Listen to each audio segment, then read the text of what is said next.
Hey everyone, today I'm going to be checking out the Tarion X7S DSLR video monitor. So this is a super cheap 7-inch 4K DSLR video monitor that I picked up a couple months ago for about $100 on Amazon. So it comes with the main unit, a rubber guard, fold-out sun hood, Sony NPF style battery holder, HDMI cable, and a bracket to join this to your hot or cold shoe on your camera. Now I'll just tell you now, this bracket sucks. So that's it, no batteries, no power supply, nothing else here. So I started shooting YouTube videos, and if you don't have a flippy screen or if you don't have somebody to help you out shooting videos, you're gonna find out very quickly that it's gonna be a bit rough. When I was filming without an external monitor, I was always like doing test clips, running back and forth, checking that everything was okay. It really added a lot of time to the process. Even when I'd hit that record button, I'd always have in the back of my mind, like, is this filming? Am I in frame? I'm just not quite sure, and it added this extra layer of pressure to the whole process. So to fix this, I started looking around for external monitors, and I stumbled onto DSLR video shooters, 9 monitors under $200. I'll leave a link to that video in the description. It's very cool to check out a bunch of different monitors side by side. I think I watched that video like 5 or 10 times, and I can tell you now that pretty much price dictates what you're gonna get here. So pretty much all the cheaper monitors have very similar specs, and no matter which one you're gonna get, they all have the same sorts of flaws. You might be able to find something with a little bit extra resolution here or some extra features there on paper. Realistically, they're just cheap screens and the video features suck. If you make the price jump to the mid to high end bracket on the video market, you start to see some super legit monitors, brands like SmallHD or Atomos. That's where you're gonna start to get some quality panels with some really good video features. Unfortunately, those ones are like 5 to 10 times the cost, so there's a lot to weigh up there. So when I was doing my research, I pretty much came to the conclusion that I was either gonna spend 100 to 200 bucks on a cheap monitor and deal with all those shortcomings of those ones, or I'd go the high end market, something like 600 bucks to $1,000. Since it's the first time I purchased a monitor, I was like, I'll just go cheap, see if I like it, see how it works, and if I really am using it for quite a while, then I'll invest in something better. I realistically just had this filming hurdle in front of me where I needed to see myself filming. I needed a glorified digital mirror, so I just jumped in and got one of the cheap ones. So enough of story time, let's jump in and have a look at this DSLR video monitor in action. So typically the first 3 menu options, I don't really touch anything. But the 4th one is where we've got some of the video features. So we'll start looking at peaking, the lens cap here. And when it goes into autofocus, we can see that it goes green. Very basic functions, but it does the trick. Now false color is super handy because we've got our histogram down the bottom right, and that shows us our dark to light, left to right. But the false color shows us in the scene what is too dark or what is too bright. So just pop my hand in the scene. That would be good. That would be pretty good for skin tones, maybe a little bit cooler. There, so even though we're getting something in the background that's peaking, you know, if you're filming something, you can see that your skin color is too good. You know, if you're overblown like that, then that's gonna be too hot. You're gonna have a tough time. It's actually pretty unrecoverable.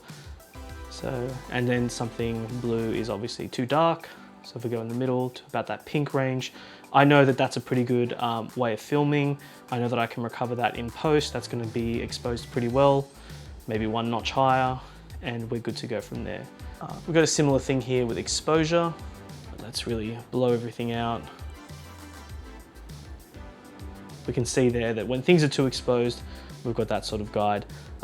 I kind of have this feature covered in the false color side of things, so I don't use exposure. So I also leave this histogram on permanently because I find it's pretty handy there in the bottom right hand corner. Here you've got 2 custom buttons that are at the top of the panel. I've got false color set as well as scan. Scan essentially just zooms in. So if I go to the menu here and hit my scan option, I like to film full screen, super handy when it comes to filming. I can just use that quick button and then I can go back without having to dive into the menus. Same with false color. I don't want to dive into the menus for false color. I can just easily flick that off and on. So yeah, as far as usability goes, that's how I use this video monitor. So I've been using this monitor for a couple months now, and it's seriously awesome. It's done exactly what I needed it to do. So there's only 2 real drawbacks with this unit that I can see. The first is that ball joint. It's seriously flimsy. I hate using it.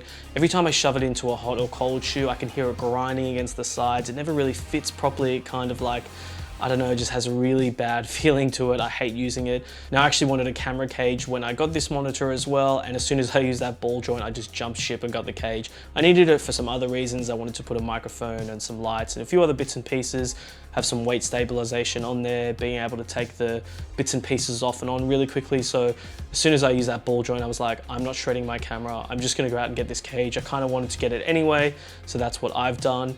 You don't need to get a cage. If you just wanted to use the shoe mount, I would definitely say just jump onto Amazon, get a better quality unit. There's no point, you know, grinding out your camera's hot shoe, ruining your camera just because of this cheap little thing. I think they're like 10, 20 bucks. Definitely get a replacement ball joint mount. It's so much better.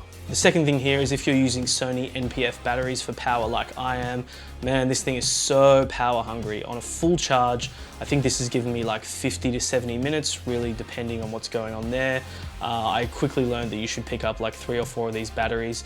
You can literally every 10 minutes just see the power meter just dipping, and it's so unnerving. I only had 1 or 2 batteries in the beginning, and they actually take quite a while to charge. They take a couple hours to charge. So if you go to shoot and you don't have much power left, you're like, oh, I've got to film really quickly. So make sure you have a couple batteries stored up. There are other power solutions out there, but if you're using the Sony NPF batteries, it drains them really quickly. Get a couple of those.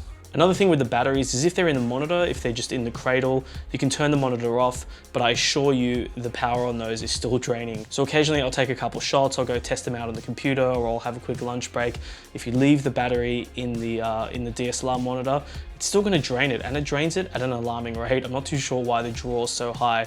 So yeah, even leaving them in there for like an hour, it's probably gonna munch up the battery. Super frustrating. I don't know why they don't put a kill switch on there or something to stop that power drain. It's the sort of thing I expect from cheap gear, so you know, I know that it kind of comes with the turf. So yeah, you have to pretty much take the batteries out every time to stop that drain. It's not too hard, you can just unclip it and clip it, but it's just another little thing to remember when you're shooting. And yeah, pick up a couple batteries, you've got a few to drain there, but it's definitely a frustrating point with this unit. Other than those, I'm super happy with the unit. It's cheap and definitely gets the job done. Feature-wise, the only one that I'm really using is that false color.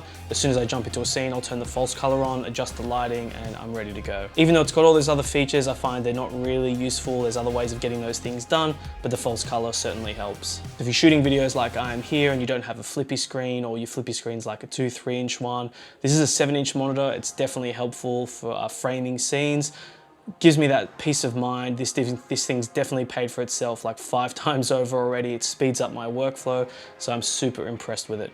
And if you're explicitly looking at the Tarion X7S or Lilliput A7S, it's a totally fine model. Otherwise, there's plenty of other models out there. Like I said, they're all very similar at that price point. At the end of the day, this is a 7-inch 4K screen with false color. That was my main things that I was looking for. It was cheap enough. It was definitely on the cheaper end of the cheap DSLR monitors, so I didn't have too high expectation for it. It's definitely not the best monitor in the world, but it gets the job done for the price point, so I can highly recommend this model. So if you have any questions about the Tarion X7S, leave them in the comments below and I'll answer them as best I can. Thanks for sticking around to the end of the video. Smash that like and subscribe button as always, and we'll catch you on the next one.